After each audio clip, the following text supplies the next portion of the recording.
Alejandro, ¿cómo estás? Buenos días, bienvenido a Momentum. Cuéntanos, ¿qué encontraron?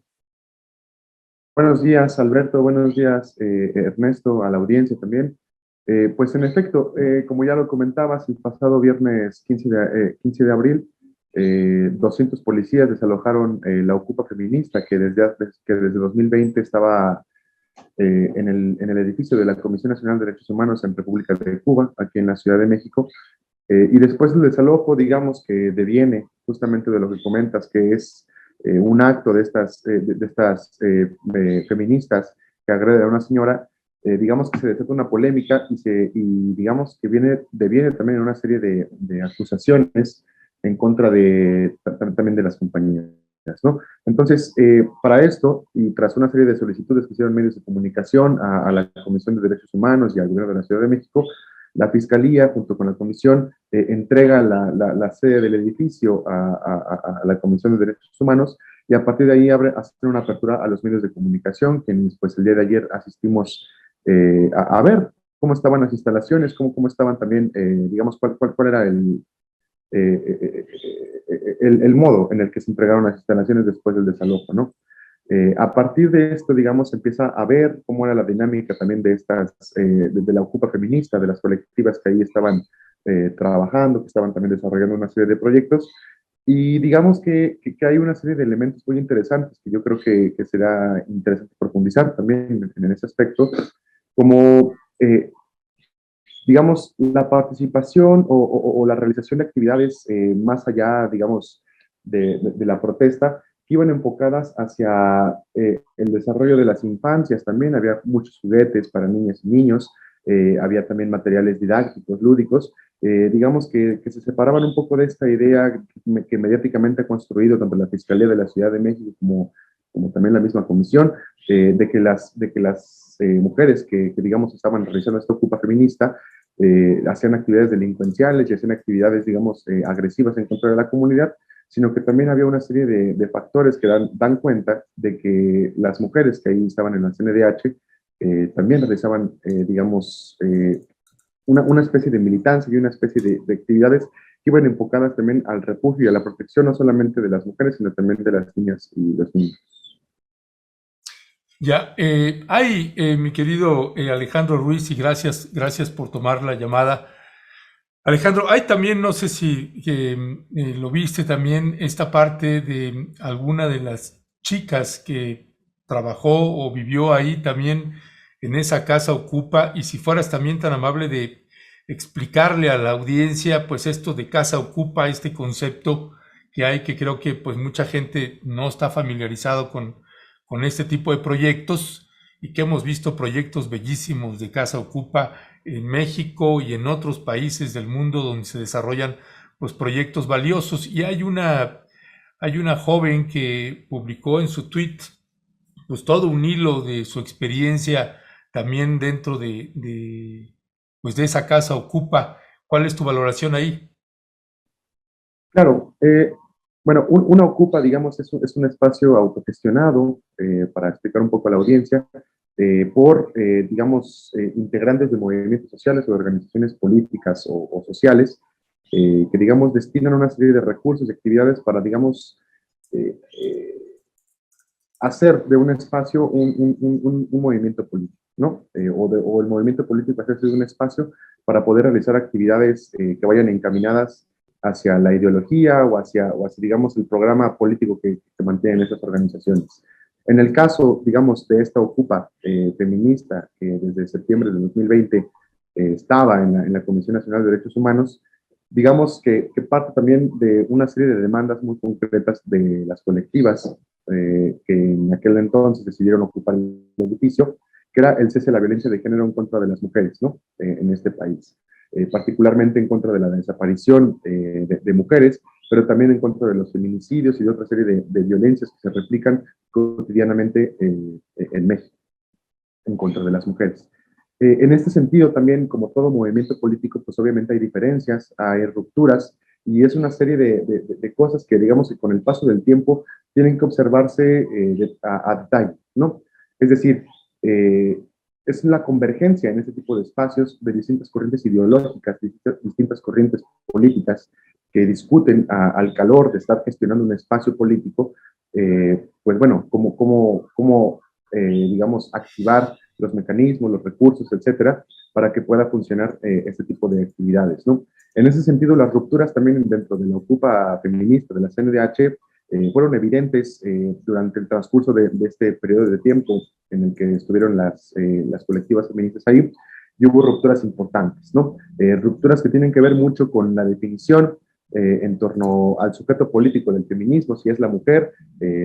también transgénero, la mujer en otros sentidos, y también la participación o la gestión con el Estado, ¿no? Dado que hay muchas colectivas que en su trabajo cotidiano tienen que estar, digamos, lidiando con algunos funcionarios estatales, ya sea para carpetas de investigación, para otro tipo de actividades, y en ese sentido esto provocó una ruptura dentro de la Ocupa feminista que en los hechos, digamos, fue aislando un poco o fue, digamos, depurando o no sé cómo sea el concepto adecuado para hablar de eso, porque obviamente hay distintas corrientes que lo pueden pensar distinto, pero digamos que fue dejando solas a las que finalmente quedaron dentro de la Ocupa, ¿no? Entonces,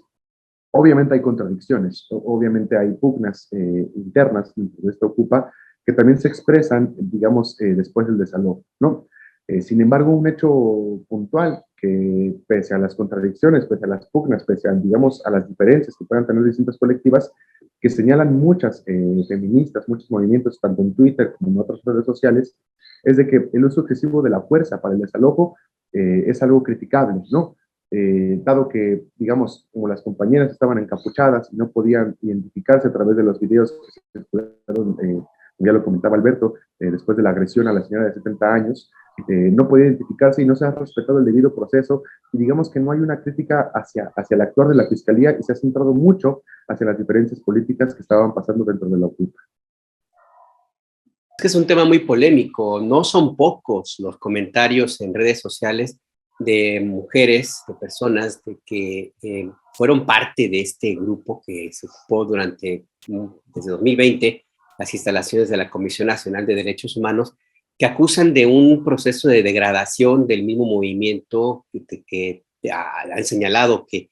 ponían candado a los lugares donde estaba la comida para que nada más unas cuantas tuvieran acceso a los alimentos, que las donaciones se utilizaban pues para comprar otro tipo de situaciones, fiestas, alcohol, en fin. Eso por un lado, y por el otro también hay quienes han planteado que este movimiento pues era un reducto en el cual se tenía un espacio de activismo del movimiento feminista y que bueno, que estaba allí también por un propósito inicial, que otros también argumentan ese propósito se perdió. El propósito era un movimiento de un grupo de madres de mujeres, de niñas desaparecidas, que finalmente también se fueron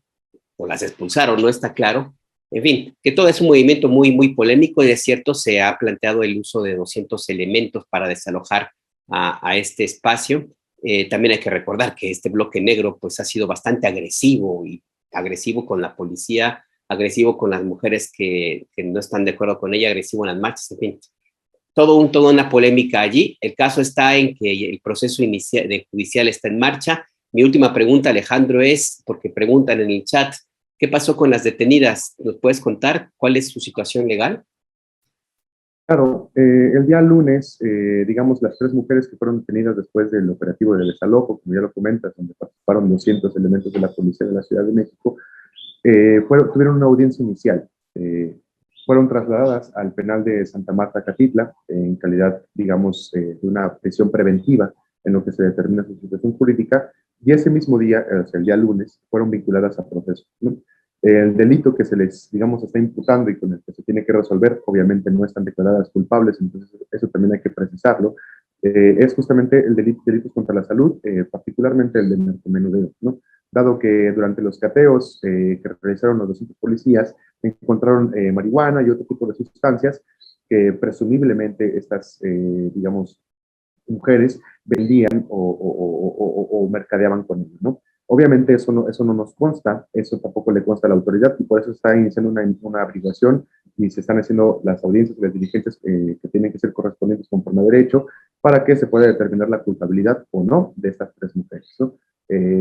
Particularmente esa es la situación en la que están las 3 mujeres detenidas. de las cuales también hubo filtraciones de sus rostros hacia medios de comunicación, y hay un mal manejo también de parte de las autoridades que yo creo que debe también de ponerse en el análisis, ¿no? Independientemente de las pugnas o políticas o las diferencias que se pueda tener con los mecanismos que sigue este bloque negro o distintas colectivas feministas en la ciudad y en el país, creo que ha sido una constante que hemos visto en otros estados, como en Querétaro, como también en Yucatán y en otros lugares de México, la criminalización hacia los movimientos sociales, particularmente, dado por la relevancia que tiene,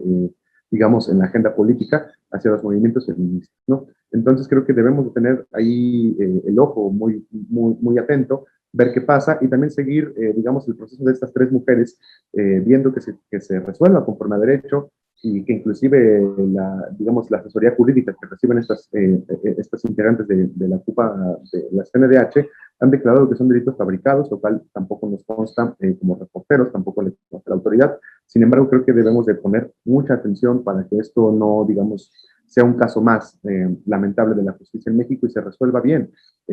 conforme a derecho digamos, se resuelva para el bienestar pues, de todas las personas que, digamos, están implicadas en esto. Ya, pues Alejandro Ruiz, como bien señala Alberto, es un tema pues bastante polémico, mucha gente, de hecho ahorita comentando también, pues señalando, pues a mí estas chicas no me representan y hay mucho enojo, mucho sentimiento contra estas jóvenes que pues estaban en esta casa Ocupa y que pues hay toda esta suerte y serie de notas periodísticas, veíamos también en televisión alguna imagen también de una joven abriendo una perilla de gas, no sé, ahí también sobre esos hechos, si, ¿cuál es en la investigación que hiciste, qué es lo que sucedió por ahí? Claro, bueno, particularmente sobre la mujer que estaba abriendo la perilla de gas, no tengo más datos. Sin Ajá, embargo, digamos que conforme al trato mediático que le han dado algunos medios de sí, comunicación y que la misma, digamos, las mismas instituciones de procuración de justicia y la misma CNDH le ha dado, creo que hay una tendencia a criminalizarlas. Inclusive nosotros en pie de página publicamos el día después del desalojo una charla que hizo justamente Isabel, la compañera que tomó las fotografías para este reportaje, con los vecinos del lugar, ¿no? ¿Qué opinaban? ¿Qué opinaban justamente de qué es lo que estaba pasando en la Ocupa y todo esto? Y muchos de ellos, no puedo decir que todos, obviamente, porque en todos lados hay opiniones divididas, pero muchos de ellos resaltaban que pues, las chicas no se metían realmente con ellos, ¿no? Que había un trato cordial, inclusive, algunos estaban a favor, otros en contra, y creo que es el reflejo, o más bien a mí me da la intuición, y es una opinión muy personal, una valoración propia, de que este trato mediático que hay para justamente criminalizar a las mujeres que estaban participando en esta Ocupa es para, digamos, fabricar un culpable y hacerte blanco y negro, ¿no? Creo que las demandas del movimiento como tal, digamos, motivan la Ocupa, son legítimas, ¿no? Que es el cese de la violencia en contra de las mujeres, que es justamente que las autoridades o las instituciones que están encargadas de procurar esta justicia actúen de manera efectiva ante los casos de violaciones a derechos humanos y de desapariciones forzadas, etcétera, que existen en este país y que no lo han hecho. Y creo que es un motivo legítimo, pues, ¿no? Los medios por los que se realizan esas actividades pueden ser muy criticables, pueden ser también muy debatibles y creo que el error que tendríamos nosotros es discutir si estas mujeres que estaban en la Ocupa o no son criminales o no. Creo que lo que debemos estar viendo en el ojo mediático y en el ojo público es que la violencia contra las mujeres, lo que motiva a estas colectivas feministas a realizar esta Ocupa, no ha cesado. Es decir, sigue habiendo una violencia generalizada en contra de las mujeres, sigue habiendo desapariciones, sigue habiendo feminicidios, y eso no está tratándose en ninguna institución y creo que no se va a resolver tampoco dependiendo de estas compañías. Al final es exactamente ese mensaje en el cual creo que debemos concentrarnos, Alejandro, Ernesto. México es un país feminicida, un país donde 11 mujeres son asesinadas todos los días y donde han desaparecido miles y miles y miles, y no hay hasta ahora una forma de que esto se detenga. Ese es el mensaje final, y esto que vemos ahora es un episodio justamente de este país que tenemos, que desgraciadamente así lo defino yo, un país feminicida, y eso no se tiene que olvidar. Alejandro Ruiz, gracias por esta entrevista y esta aportación que nos haces de momento. Muchas gracias, Alberto, muchas gracias, Ernesto, a la audiencia y ojalá podamos seguir hablando de estos temas abiertamente sin la polarización que existe en el país. Exacto. Gracias, Alejandro. Te mandamos un fuerte abrazo. Gracias.